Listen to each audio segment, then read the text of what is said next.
Hey everyone, so this video is going to walk us through doing some division or the beginning stages of division when you have complex numbers involved. And so we need to take a step back and just talk about what I represents. So I is the representation of the square root of -1. And when you have a fraction, you cannot have a radical in the denominator. If I was to rewrite this would really be 5 over 5 radical -1. And we can't have this radical in the denominator, which means ultimately you cannot have I in the denominator either. And so I need to figure out, well, how am I going to get rid of this I? And so this is where your complex conjugates come in, okay? The sign here is a positive 5i, and so the conjugate is going to be negative 5i. And so I'm going to multiply that numerator and the denominator by the negative 5i.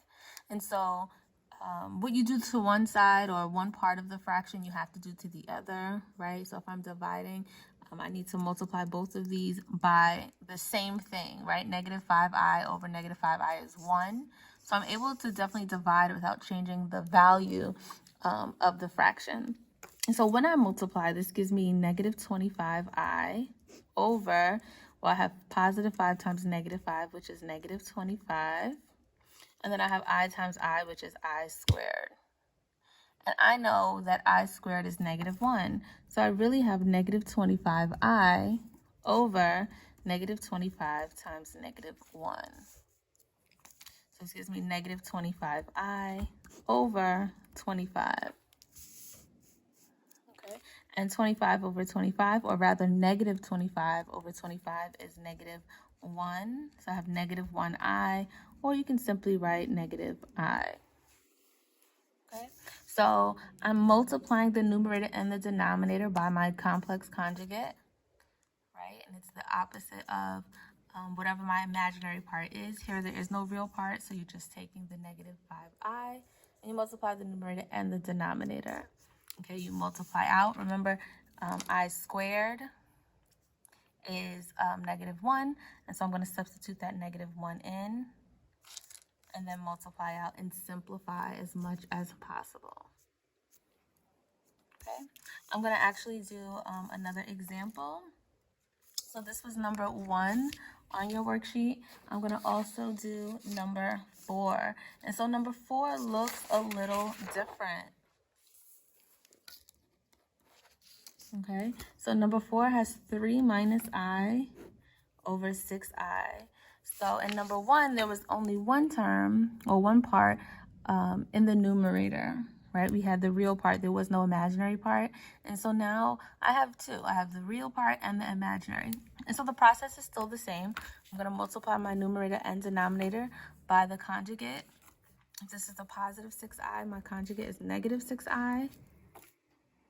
And I'm just going to literally just distribute this negative 6i to both parts.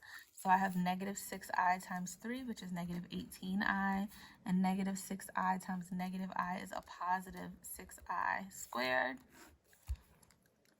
And then I have 6i times negative 6i, which is a negative 36i squared.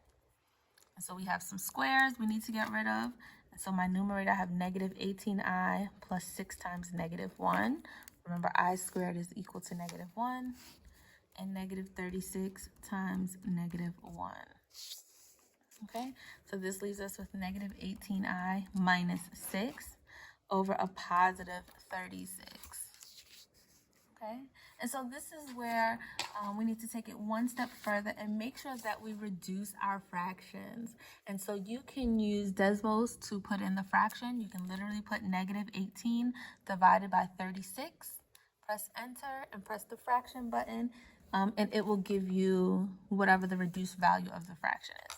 And so what you need to do is separate these two. So I'm going to just rewrite it, but each term in the numerator is going to get my denominator.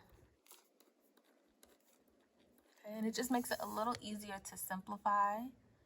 And once you simplify negative 18 over 36, you get negative 1/3. I'm going to keep my I. And negative 6 over 36 is a negative 1/6. And so remember, all of your answers should be in a plus bi form. And so this piece here, this real part, is just going to go in the front. So I have negative 1/6 minus negative 1/3 I.